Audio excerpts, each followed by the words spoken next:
As great as the maps in Valorant are, not all of them are created equal. It's inevitable that some maps are going to be better than others. So, in this video, I'm going to be ranking every map in Valorant from worst to best. Quick disclaimer, a lot of this is going to be based on my opinion, so if you happen to disagree with any of my picks, please leave a comment letting us know how you would have ordered them. Now that that's out of the way, let's kick off the list. Starting at the bottom, this is going to be an easy pick for me, but Fracture gets this spot on the list. Now, just because it's at the bottom doesn't mean it has no redeeming qualities. Fracture, it's a very cool and a very unique map. It's the only map where the defenders start on the inside and the attackers can push from both sides for the map. And it's also one of the few maps where Breach is viable in a solo queue ranked setting. But if you ask me, that's where the good things stop. And some of those aren't even good qualities depending on who you ask. Breach is an agent that's not really fun to play against when he's stunning, flashing, and ulting you. Also, having a cool gimmick for a map is great, but sometimes those gimmicks that make a map unique are also why they aren't as fun to play. The fact that the attackers can push you from both sides is cool in concept, but in practice makes it very hard to defend, since if you play sight, you're at risk of getting pinched at all times. And even though this is theoretically an advantage for the attacker side, it's also a lot harder to time a push with your solo queue teammates when they're pushing from the other side of the map. So what you're left with is a map that doesn't feel good to defend, but also doesn't feel good to attack on either. I wish Fracture was higher up on this list because it really is a cool idea for a map, but placing it any higher would just feel disingenuous. Although some of these maps are difficult to execute correctly in matchmaking, it's important to remember that there are tricks to playing all of them. Every time you queue into a game, hopefully you're learning something new about how to play each map. If you're not though, it might be worth getting a little help. Over at SkillCapped, our Radiant coaches have cracked the code for each map and made it super simple to master. While everyone else is spending thousands of hours learning to play the game, you'll be fast tracking your way to the top at no risk. The reason we say that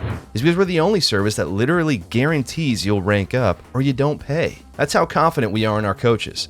So what are you waiting for? Be sure to check out SkillCapped, and we'll see you there.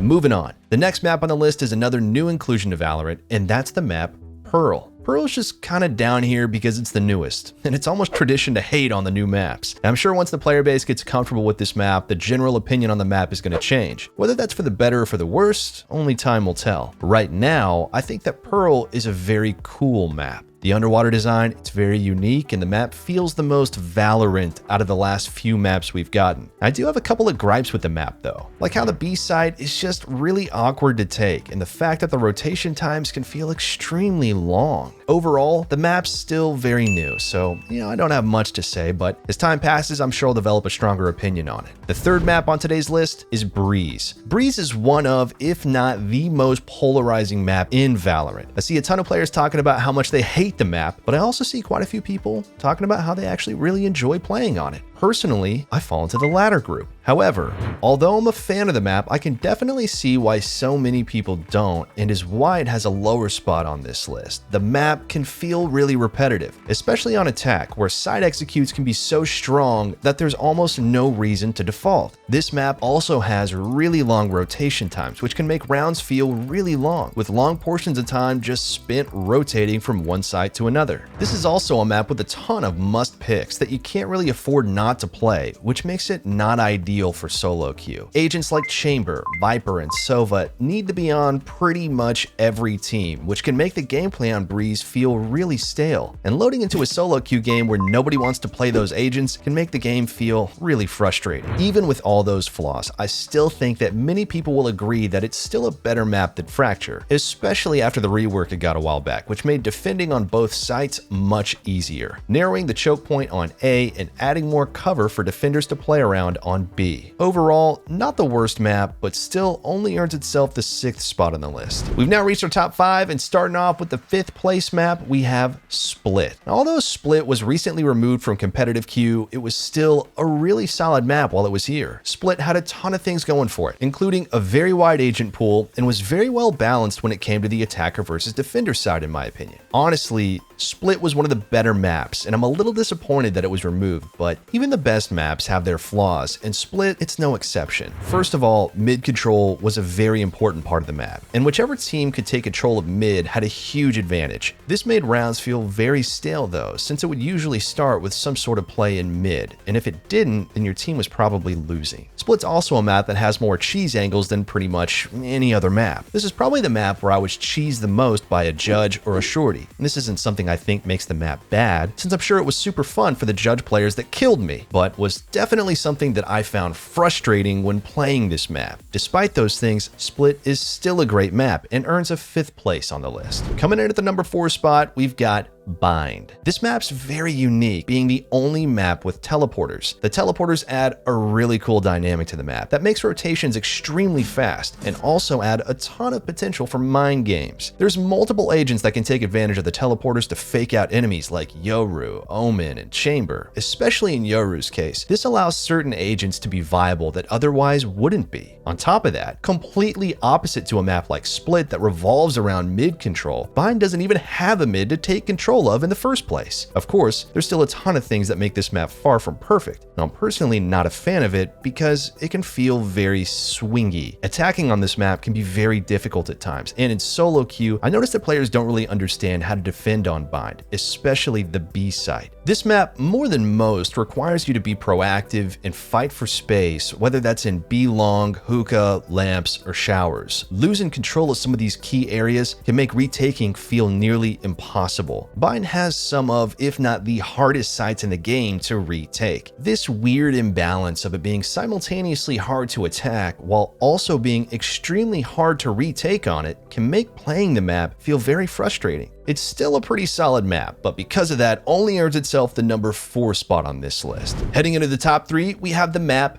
Haven. At one point, this was my favorite map in the game. There's a ton of variety in how you can play this map, which makes every game feel so different. On defense, it's a very viable strategy to fight for both A lobby control and also C long control. I've been in games where sometimes you have your sentinel hold down one side while the rest of the team stacks another side. There are also so many angles to play from on all 3 sides to set up crossfires or just catch enemies off guard, especially if your agent has the mobility to get on top of the box.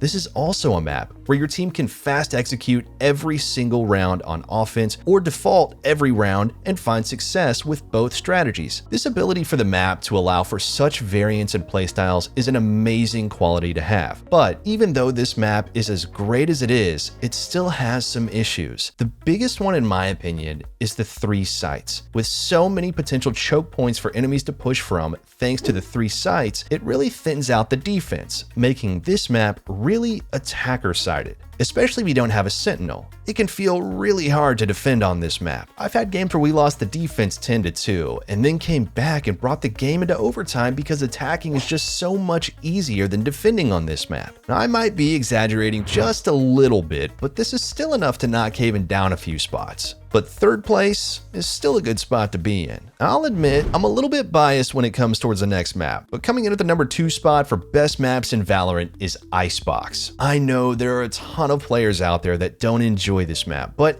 hear me out. I'll admit, defending the A site is really difficult, probably one of the hardest in the game. But besides that, this map has a ton of things going for it, especially after all the reworks it's received. Even when defending A side, there are a ton of angles to play from. You can play from pipes or gin to find an early pick. You can play from rafters, take the headshot angle from the box on site, play from top of screens. There are just so many options. On the attacker side, there's also a ton of options for how you want to play any individual round. Side executions are very consistent, but defaulting is also very effective. I always have a great time when playing Icebox, but again, it's only fair that we also mention its biggest downside.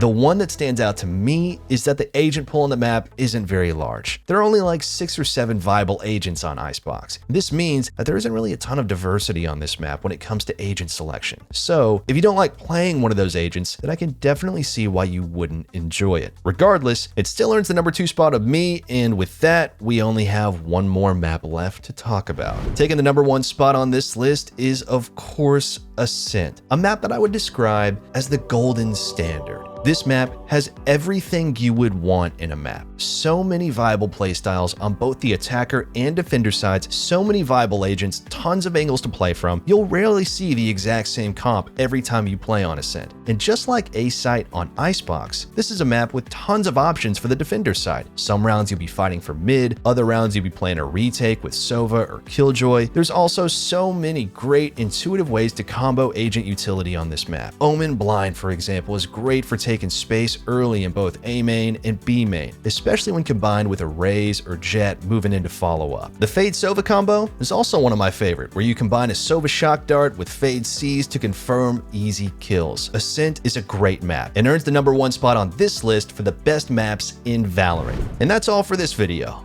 Thank you all for watching. Again, don't forget that if there's a map that you think should have been ranked higher on this list, please let us know in the comments. If you made it all the way to the end of this video, don't forget to leave a like and subscribe to the channel if you haven't already. All of us here at SkillCapped want to give you a huge thank you for watching, and we'll see you again in the next one.